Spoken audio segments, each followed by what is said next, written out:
Las intenciones no cuentan, que de buenas intenciones está empedrado el camino hacia el infierno. Se suele decir no sin cierta dosis de verdad. Sin embargo, en honor a esa verdad, hay que señalar que para que las intenciones no sirvan, se requiere de una abierta inacción que traiga como resultado que la promesa no prospere, y en el otro, en el ciudadano, evidentemente un desencanto. Ello es un asunto de tiempos también. Y aunque parezca mentira, los números se suelen encantar también con los discursos. Y de eso vamos a hablar hoy con José Hidalgo Pallares, director general de Cordes. Buenos días. Bienvenido a Contacto Directo. Buenos días, Lenin. Muchísimas gracias por la invitación. Cuando Guillermo Lasso ganó la presidencia, se dio a conocer que el riesgo país había caído de forma considerable.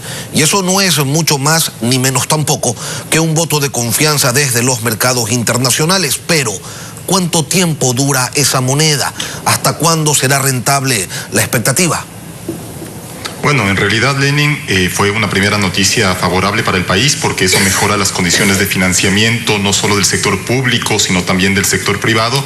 Pero hemos visto cierto estancamiento en la tendencia decreciente del riesgo país. Es decir, usted recordará cuando el presidente Lasso finalmente ganó las elecciones, el riesgo país cayó en un 30%, si no me equivoco, de 1.100 a 800 puntos más o menos, redondeando, y en la actualidad está en torno a 760 puntos. Entonces creo que los mercados internacionales todavía están esperando algunas medidas concretas, sobre todo de carácter fiscal, para saber que la economía ecuatoriana, sobre todo su sector fiscal, va a ser sostenible en el largo plazo y por lo tanto va a ser un país al cual se puede apostar.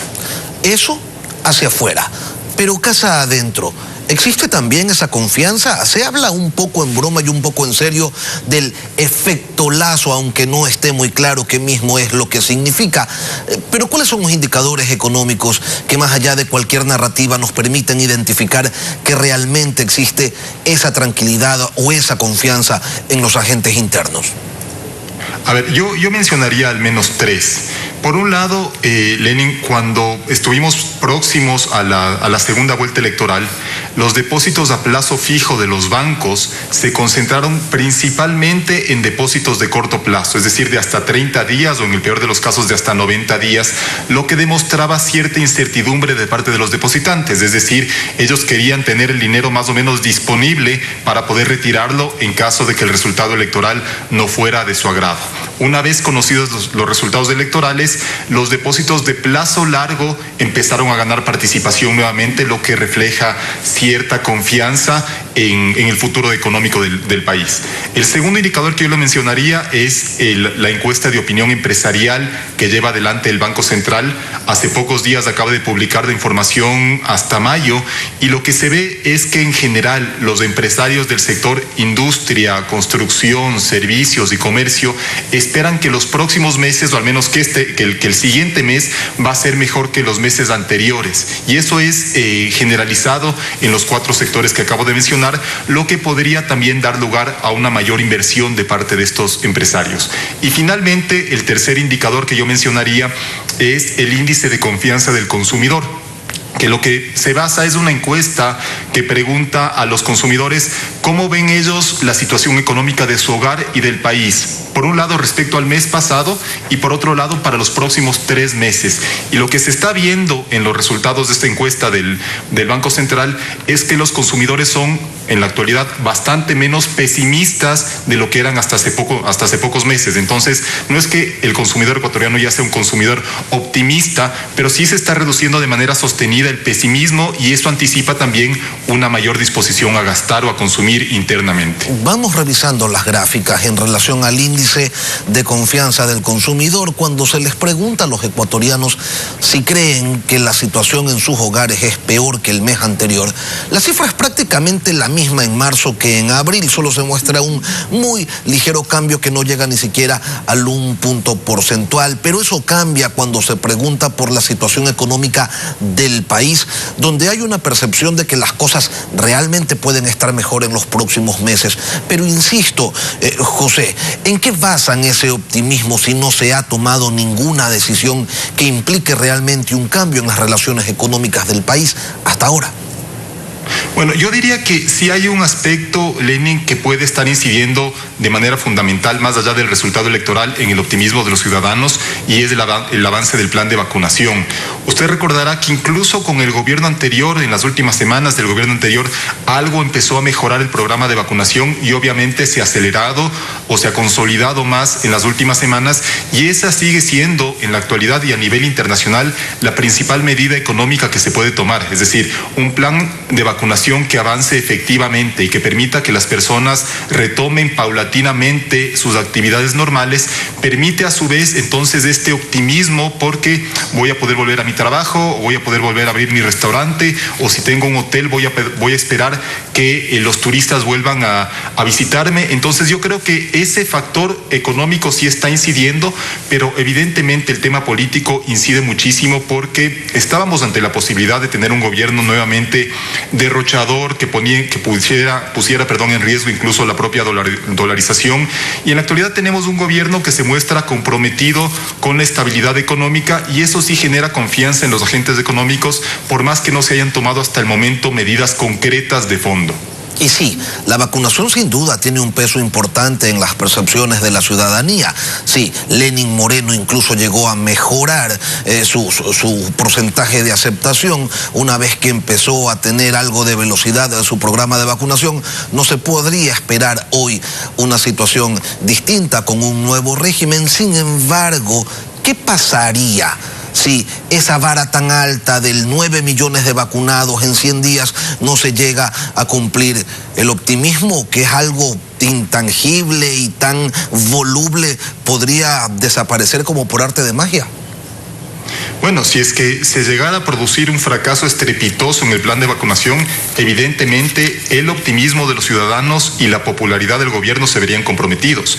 Yo creo que el arribo de millones de dosis este fin de semana al país, tanto de Sinovac como de Pfizer, anticipan que el programa de vacunación sí va a poder avanzar en los ritmos planeados por el gobierno. Yo no estoy seguro todavía de que lleguemos a los 9 millones de vacunados en los primeros 100 días de gestión, pero evidentemente el gobierno está pudiendo enviar señales a la ciudadanía en el sentido de que está avanzando en el camino correcto. Como le digo, haber recibido millones de dosis únicamente en este fin de semana anticipa que el proceso de vacunación va a poder llevarse adelante de manera adecuada, y que por lo tanto el optimismo podría mantenerse al menos un par de meses más, creería yo.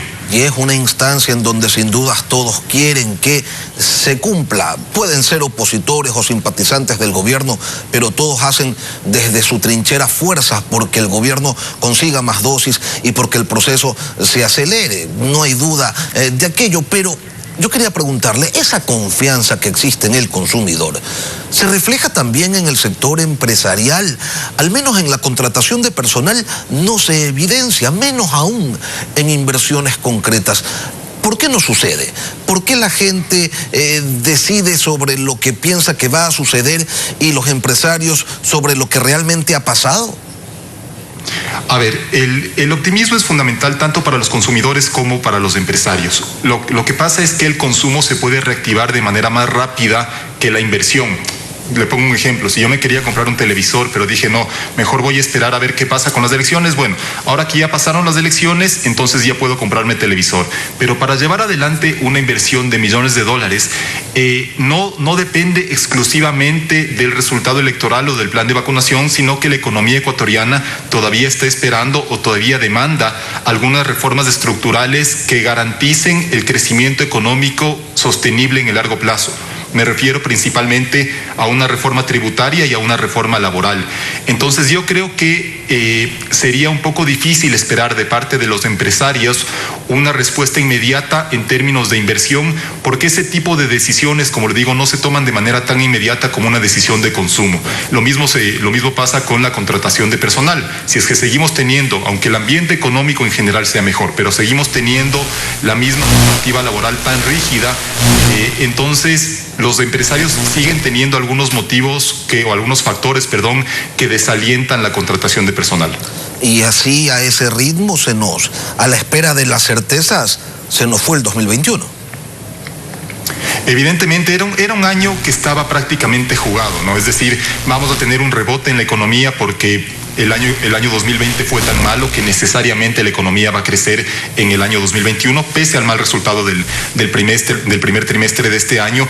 Pero las medidas estructurales a las que me refería hace poco, Lenin, van a depender no solo del Ejecutivo, sino también y principalmente de la Asamblea, porque el Ejecutivo puede tener las mejores intenciones para enviar una buena reforma tributaria y una buena reforma laboral, pero la pelea va a ser principalmente política, y en ese sentido creo yo que los ecuatorianos esperamos que la Asamblea se comprometa con el futuro económico del país, con la capacidad de los empresarios para generar más empleo, y esto exige, yo diría, una generosidad, una actitud generosa de parte de los grupos políticos para aprobar, no necesariamente exactamente el texto que envíe el Ejecutivo, pero sí un texto que permita mejorar las condiciones tributarias y laborales en el país.